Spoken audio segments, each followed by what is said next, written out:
Assalamualaikum warahmatullahi wabarakatuh. Perkenalkan, kami dari kelompok 2 kelas kode etik psikologi D. Di sini kami akan mempresentasikan mengenai kode etik psikologi Irlandia, disertai pembahasan mengenai persamaan dan perbedaannya dengan kode etik psikologi di Indonesia. Selamat menyaksikan.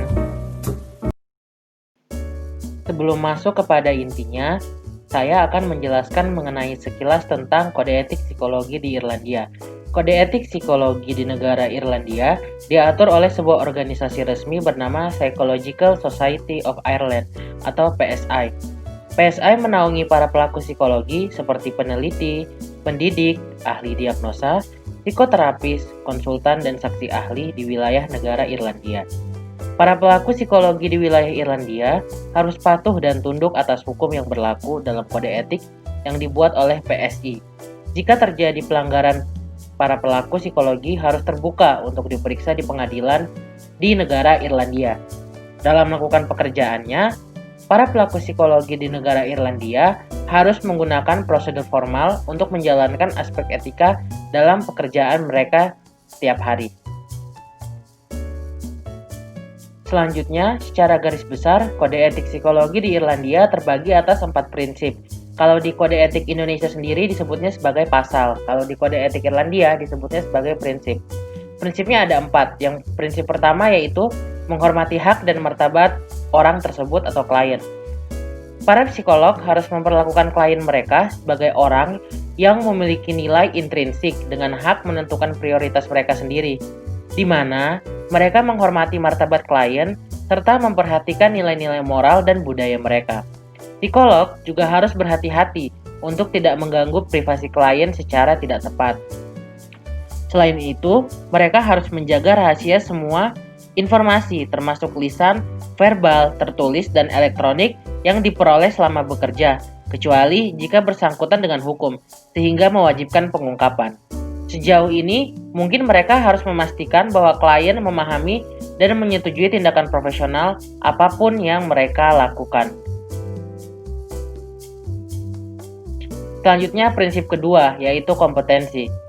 Psikolog harus terus-menerus memelihara dan memperbarui keterampilan profesional dan kesadaran etis mereka, serta mereka harus menyadari bahwa pengetahuan psikologis dan keahlian serta kapasitas mereka untuk bekerja terbatas, serta perlu diperhatikan agar tidak melebihi batas. Selanjutnya, prinsip ketiga yaitu tanggung jawab. Dalam kegiatannya, psikolog di Irlandia dituntut untuk bertindak dengan dapat dipercaya, bereputasi, serta bertanggung jawab terhadap klien ataupun masyarakat.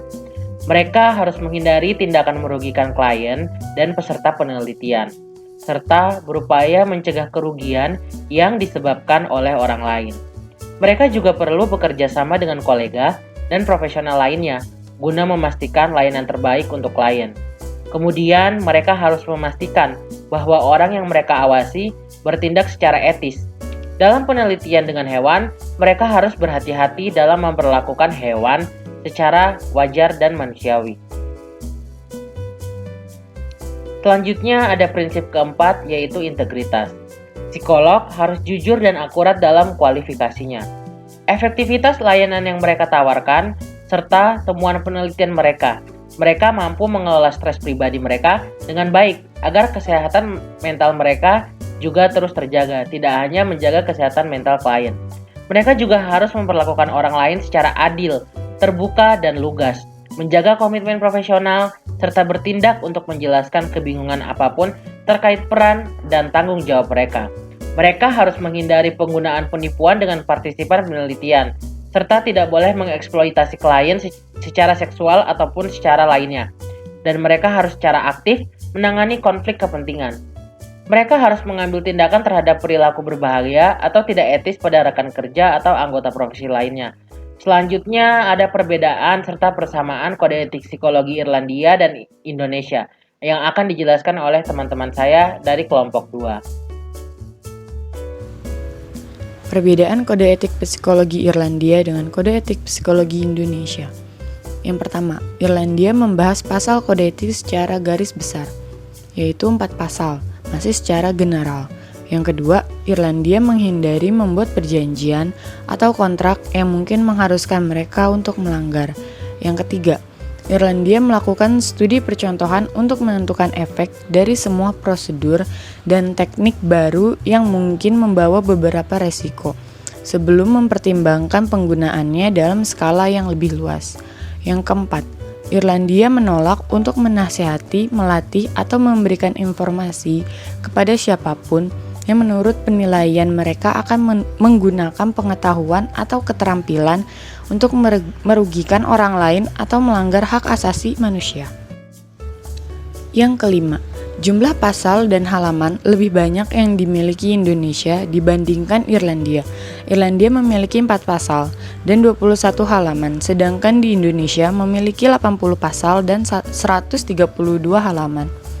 Yang terakhir, dari segi bahasa, negara Irlandia memakai bahasa Inggris dan bahasa nasionalnya Irlandia, sedangkan di Indonesia menggunakan bahasa Indonesia sebagai bahasa resminya. Oke, selanjutnya persamaan antara kode etik psikologi Irlandia dan kode etik psikologi Indonesia. Yang pertama, kode etik psikologi Irlandia ataupun kode etik psikologi Indonesia. Keduanya memiliki prinsip menghormati harkat martabat manusia dan integritas. Yang kedua, baik kode etik psikologi Irlandia ataupun kode etik psikologi Indonesia sama-sama membahas mengenai profesionalitas dan kompetensi yang harus dimiliki oleh psikolog atau ilmuwan psikologi. Oke, cukup sekian dari kelompok kami mengenai pembahasan kode etik psikologi Irlandia. Kurang lebihnya mohon maaf. Wassalamualaikum warahmatullahi wabarakatuh.